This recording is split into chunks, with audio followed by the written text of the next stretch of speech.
Lila stared at the message blinking on her phone screen. Lila, we need to talk. I think we need a break. Her stomach sank. A break? She had always thought that their love was perfect. They were perfect. Weren't they? She found him sitting at their favorite cafe, looking impossibly calm. Ethan.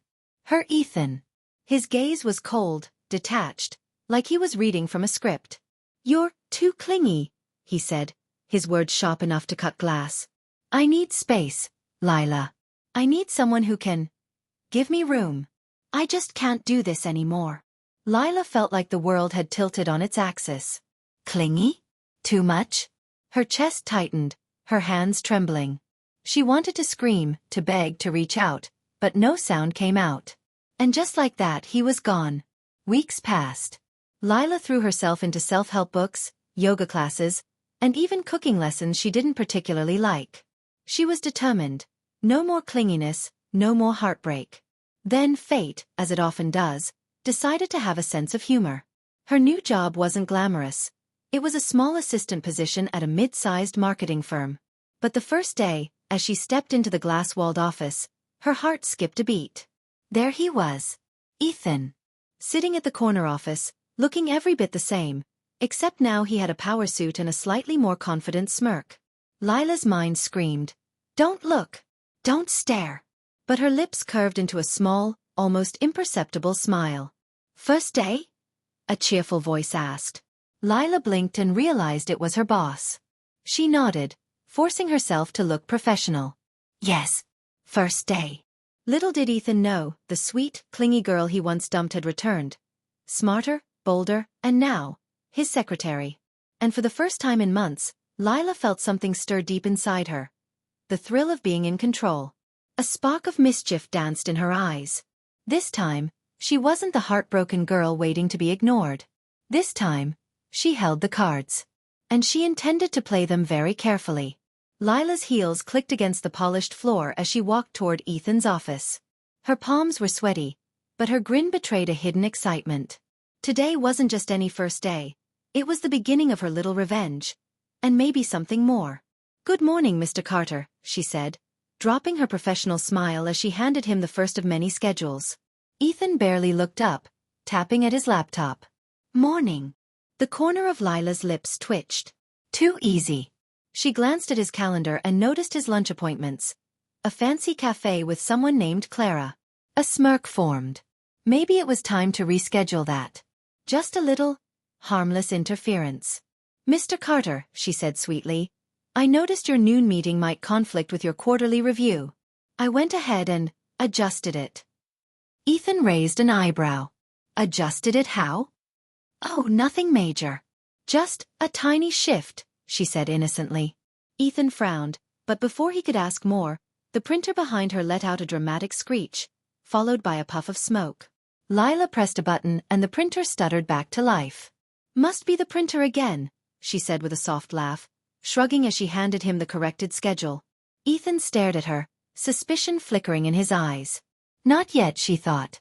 Patience. The rest of the morning passed with small victories. Coffee spilled conveniently near his papers, all easily cleaned, his chair mysteriously adjusted too low, his stapler disappearing for a few minutes. All minor, playful chaos. Just enough to confuse him without getting caught. Ethan leaned back, rubbing his temple. "What's happening today?" he muttered to himself. Lila stifled a giggle behind her hand. "I don't know what you mean, Mr. Carter," she said, sweet as sugar. Her internal monologue was laughing. He has no idea. By lunchtime, Ethan's frustration was growing. He muttered to himself again, and Lila watched with barely contained glee as he flipped through his calendar like a man possessed. Then, just as she was about to enjoy her tiny victory, something unexpected happened. Ethan looked up, really looked up, and for a split second, recognition sparked in his eyes. "Lila?" he asked slowly as if tasting the name. Lila froze. Her heartbeat skipped. Cut. But she smiled, eyes wide, innocent. "Yes? Do I know you?" Ethan's frown deepened, confusion and something else, something she couldn't quite place, flashing across his face. This is going to be fun, she thought. And just like that, Her first day as Ethan's secretary became far more thrilling than she had ever imagined. By the second week, Lila had settled comfortably into her role. She knew the office layout, everyone's quirks, and, most importantly, Ethan's daily habits. Every little detail was now a tool in her arsenal. Monday morning, she started with something simple. Ethan always kept a bottle of sparkling water on his desk. She swapped it with plain water labeled the same. When he took a sip mid-meeting, his confused grimace had her biting the inside of her cheek to stop laughing. "Is this sparkling?" he asked, squinting at the bottle. "Maybe it's a new brand, Mr. Carter," she said sweetly, looking innocent. He raised an eyebrow. Right. His suspicion was growing, but not fast enough. Lila thrived in the little chaos. She would cancel his lunch dates at the last minute, citing fake client emergencies, and watched him mutter curses under his breath while checking his calendar. Once she accidentally spilled a pen over his laptop keyboard, thankfully harmless, but his flustered reaction made her heart skip. It wasn't just about revenge. Every time Ethan lost his cool, a part of her felt alive in a way she hadn't in months. And, confusingly, every time he frowned or glared at her, a different part of her felt something else. She was careful, though. The line between playful torment and crossing into emotional danger was razor thin. She didn't want him to hate her, just enough to notice her. But then, one morning it happened. Ethan had been unusually quiet, staring at the screen with a frown she had never seen before. Lila approached his desk to hand him a stack of papers. "You look stressed," she said, feigning concern. "Lila," he started, voice low, and for a moment she thought she had finally pushed him too far. "I mean it," she added quickly, leaning closer. "If you want, I can reschedule your meetings. Take some time, relax." Ethan looked at her, really looked at her, and Lila felt her heart stumble. There was something in his eyes. Frustration, yes, but hesitation? Concern? "Why are you so helpful all of a sudden?" he asked, suspicion lacing every word. "I'm a good secretary," she said with a small smile, letting just enough charm slip through. Ethan shook his head, clearly trying to fight a feeling he didn't understand. "You're different." Different. That word echoed in her mind. Exactly. That's the point. The office air grew thick with tension, not just the playful chaos of her pranks anymore, but something unspoken, dangerous, and thrilling. Lila bit her lip, her mind racing with mischievous ideas and other thoughts she didn't quite want to admit. This was no longer just a game. And she liked it. By midweek, Lila realized her little games were starting to have unintended effects. It had been a long morning of subtle chaos, rescheduled meetings, a mysteriously missing stapler, and a conveniently tipped-over coffee cup that didn't actually spill this time. Ethan was visibly on edge, muttering under his breath and flipping through his calendar like a man possessed. And then came the close call. Ethan had a meeting with an important client, and Lila, in a moment of overconfidence, tried a prank that involved switching the files. She didn't anticipate how quickly he would notice. "Lila!" Ethan barked, his voice sharp enough to freeze her blood. "Where are the Thompson files?" Her heart skipped a beat. "Caught." She forced a calm smile. I must have mixed them up accidentally. Let me get them right away." Ethan stared at her, his piercing gaze making her feel both small and strangely alive. He didn't know it was intentional, of course, but the tension between them had shifted. There was annoyance, yes, but under it, a flicker of something else. Lila delivered the correct files, trying to keep her expression neutral, but her heart was racing. This was the first time she'd worried about her pranks going too far. Then came the moment that surprised her the most. Later that afternoon, Ethan stopped by her desk, not to scold, but to check on her. "You okay?" he asked quietly, leaning against the desk. His usual confident demeanor had softened. "I'm fine," she said quickly, brushing it off. But inside, she was dizzy from the closeness, from the way his gaze lingered a little too long. He gave a small, almost reluctant smile. "You're different now." Lila felt her stomach flutter. Different. Exactly what I've been working toward. But why does it make my heart beat so fast? As the day went on, the boundaries between prank and genuine emotion blurred. Lila found herself noticing every detail. How he ran a hand through his hair when frustrated, the way his brow furrowed when he was thinking, the subtle warmth in his eyes when he wasn't glaring at her. For the first time, she realized that this wasn't just about revenge anymore. The feelings she thought she had buried were resurfacing, tangled with her thrill at having the upper hand. And then, without warning, Ethan caught her off guard. "Lila, why do I feel like you're teasing me on purpose?" Her heart skipped. That tone, half frustration, half something else, sent shivers down her spine. I don't know what you mean," she said, trying to sound casual, though her cheeks burned. Ethan's gaze softened just slightly. "Maybe you're enjoying this too much." Lila's lips twitched into a small guilty smile. Caught again. That night, as she left the office, her mind was a whirlwind of emotions. Playful revenge, lingering hurt from the past, and a spark of something dangerous, desire.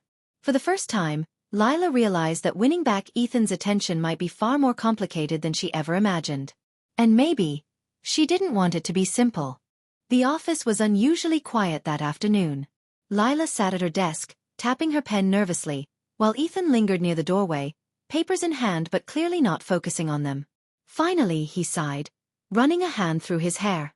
"Lila, we need to talk." Her heart raced. This could be it. The confrontation or the confession. "About what?" she asked casually, hiding her nerves behind a professional tone. He stepped closer, lowering his voice. "About us. Or rather, about you." Lila froze. She had been expecting anger or frustration, maybe even dismissal. But this was different. There was vulnerability in his eyes she hadn't seen in years. "I don't understand," she said softly, leaning back slightly in her chair. "I don't get you," Ethan admitted. "You're different now. More confident, more playful, but also, you make me question everything I thought I knew about us." Lila's chest tightened. "So that's what he's feeling." I wasn't the same person back then," she said, her voice barely above a whisper. "I was insecure, clingy, and, yeah, maybe too much. But I've changed. And I don't want the same mistakes to happen again." Ethan studied her silently, his usual guarded expression replaced with something softer. "I didn't realize. I was too quick to push you away. Maybe I was the one who needed to change." The weight of his words hung in the air. Lila's heart fluttered, not just from relief, but from the recognition that the man in front of her wasn't the same one who had broken her heart. "You're serious?" she asked, a small hopeful smile forming. "More than ever," he said, taking a tentative step closer. "I don't want to lose you again." Lila felt tears prick at the corners of her eyes. Not from sadness, but from a strange, overwhelming mix of joy, relief, and anticipation. "Ethan," she started, but he gently put a finger to her lips. "Not yet," he said with a small smirk, a flicker of his old teasing self returning. "Let's start over. Take it slow. But this time, we do it right." Lila's smile widened, her heart racing. For the first time in months, she felt like the future was theirs to write, together, on equal footing. And as they shared a quiet, understanding glance, the office didn't feel like a battlefield anymore. It felt like the beginning of something real. Something worth fighting for. The office was buzzing with the usual Monday chaos, but Lila had been planning something special for days. Today wasn't just any prank, it was the gesture, the one that would finally make Ethan see what she felt and couldn't say outright. She had coordinated everything. A misdelivered package meant to land in Ethan's office, a carefully arranged coffee spill that would lead to a funny chase across the floor, and a tiny note hidden where only he would find it. By noon, her plan was in motion. Ethan entered his office, looking stressed as usual, when the first accident struck. Coffee tipped. Papers fluttered. A chair rolled too far. And through it all, Lila appeared like a whirlwind of calm, apologizing profusely while secretly suppressing laughter. "Lila, are you?" Ethan began, his voice a mix of irritation and disbelief. "Oh my gosh. I'm so sorry. I don't know how this happened," she exclaimed, helping him gather the scattered documents. But then he noticed it, a small note peeking out from beneath the papers. He unfolded it carefully and read aloud. "If you can survive my chaos, maybe you're ready for something real." Lila peeked from behind her desk, her heart pounding. She could see the surprise flicker across Ethan's face, followed by something else. Something soft, something warm. "Lila," he murmured, setting the note down and meeting her gaze. The office noise seemed to fade. "You've changed. And yet, you're exactly the same." She stepped closer, her playful smirk now tempered with sincerity. "I told you I'd handle things my way this time." Ethan shook his head, a laugh escaping despite himself. "I think I've been chasing the wrong version of you all along." Before Lila could react, he reached for her hand, holding it gently but firmly. "I don't care about your pranks, your chaos. I just care about you." Her heart surged. All the planning, all the mischief, all the careful games, it had led to this moment. "I care about you too, Ethan," she whispered, her voice trembling with emotion. And in the middle of the office, surrounded by scattered papers, spilled coffee, and the hum of computers, they finally leaned into each other, the tension, the teasing, and the unspoken feelings melting into a long-awaited kiss. The office erupted in quiet chaos around them, but neither noticed. For once, the pranks didn't matter. The schedules didn't matter. Only this moment did. And as they pulled back slightly, smiling at each other, Lila thought, maybe being clingy wasn't the problem. Maybe loving him fiercely was exactly what it took to make him notice and chase her back. The office had returned to its usual rhythm, but for Lila and Ethan, everything felt different. The pranks, the chaos, the playful tension, they were still there, but now they were shared, not weaponized. Lila walked into Ethan's office one morning, a small stack of files in her hands. "Good morning, Mr. Carter," she said, smiling. Ethan looked up, his usual smirk replaced with a softer grin. "Morning, Lila. Ready for today's totally calm schedule?" She raised an eyebrow. "Totally calm?" "Maybe not totally," he admitted, laughing. "But I like it this way, with you around." Lila felt her chest warm. It wasn't just his words, it was the way he looked at her now, like she mattered, like they were equals, like this time they were partners. The next few days were filled with a mix of playful office antics and quiet moments of connection. She still teased him about spilled coffee or missing files, and he still tried, failing spectacularly, to catch her in the act. But now, every prank ended with laughter, every mischievous glance carried affection, and every shared coffee or quiet chat reminded them both of how far they'd come. One afternoon, as Lila handed him a cup of coffee, exactly the way he liked it, Ethan paused. "You know," he said, his voice low, "I never realized how much I missed this us." Lila's smile softened. "I missed it too. But I'm glad we finally got it right." Ethan reached out, brushing a stray strand of hair from her face. "Yeah, me too. And I promise, this time, no more breakups. Just us." Lila leaned into his touch, feeling the security and warmth she'd longed for. "Just us," she echoed. The office around them hummed with life, papers shuffled, keyboards clicked, and phones rang, but none of it mattered. They had found their rhythm, their playful love, and their second chance. As she returned to her desk, Lila glanced back at Ethan. He winked, a mischievous glint in his eyes. "The games aren't over," she thought with a smile. "But now we play them together." And for the first time in a long while, Lila felt completely, wonderfully, at home. Thank you so much for listening. If you enjoyed this story, don't forget to like, comment, and subscribe for more original novel stories. And stay tuned, our next story is coming soon.